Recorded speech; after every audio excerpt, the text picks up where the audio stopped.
Hi நண்பா, welcome back to SS unique. Ajith அவர்கள் car ரேஸ்ல 991 கேட்டகரியில தேர்ட் பிளேஸ்ல வந்திருக்காராம். தென் GT4 கேட்டகரியில ஸ்பிரிட் ஆஃப் த ரேஸ் அப்படின்ற மாதிரி சொல்றாங்க. ஸோ இந்த டேர்ம்ஸ் எல்லாம் என்னன்னு நமக்கு புரியலனாலும் ஏதோ மூணாவதா வந்து ஜெயிச்சிருக்காருன்னு மட்டும் தெரியுது. ஸோ இந்த வெற்றிக்கு தளபதி ஃபேன் சார்பா வாழ்த்துக்கள். ஏன்னா 50 வயசுக்கு அப்புறமும் ஒரு பேஷனை பர்சியூ பண்ணி அதை அச்சீவ் பண்றது ஒரு மிகப்பெரிய விஷயம். ஸோ இது அஜித் அவர்களுடைய ஃபேன்ஸுக்கு மட்டும் இல்ல, நம்ம எல்லாருக்குமே ஒரு இன்ஸ்பிரேஷன். ஏன்னா நிறைய பேர் ஃபைனான்சியல் ஃபேமிலி சுச்சுவேஷன் கனவை விட்டுட்டு பிடிக்காத ஒரு ஒர்க்கை பணத்துக்காக பண்ணிட்டு இருப்பாங்க. ஸோ அவங்க எல்லாருக்குமே இது ஒரு இன்ஸ்பிரேஷனா இருக்கும். ஏன்னா நம்மளோட ஃபேஷனை அச்சீவ் பண்றதுக்கு ஏஜ் ஒரு தடை இல்லை. அதே மாதிரி நிறைய பேர் ஃபைனான்சியலா கம்ஃபர்ட் ஆன பிறகு அவங்களோட கனவை மறந்துடுவாங்க.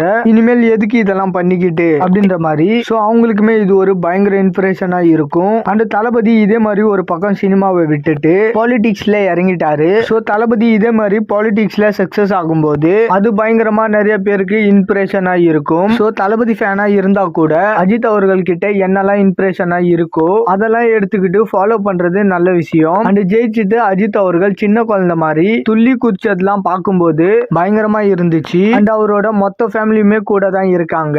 அந்த அஜித் அவர்களுடைய இந்த கார் ரேஸ் வெற்றிக்கு மாதவன், சிவகார்த்திகேயன், வெங்கட் பிரபு, விஷ்ணுவர்தன் நிறைய பேர் அவங்களோட விஷஸ சொல்லிட்டு இருக்காங்க. சில பேர் நேரமும் போய் சொல்லிட்டு இருக்காங்க. சோ இதே மாதிரி தளபதி நண்பருக்கு வாழ்த்துக்கள்னு சொல்லிட்டு ஒரு ட்வீட்டை தட்டி விட்டார்னா வேற லெவல்ல இருக்கும். சோ அந்த மாதிரி ஏதாவது சம்பவம் நடக்குதான்னு சொல்லிட்டு வெயிட் பண்ணி பார்க்கலாம். அண்ட் இந்த மாதிரி அப்டேட் தெரிஞ்சுக்க மறக்காம எஸ்எஸ் யூனிக் சேனலை சப்ஸ்கிரைப் பண்ணி சப்போர்ட் பண்ணுங்க. நீங்க இன்னும் என்னோட இன்ஸ்டாகிராம் ஐடியை ஃபாலோ பண்ணலன்னா மறக்காம ஃபாலோ பண்ணி அங்கேயும் சப்போர்ட் பண்ணுங்க. இதோட வீடியோ முடிச்சுக்கிறேன். ஓகே, பாய்.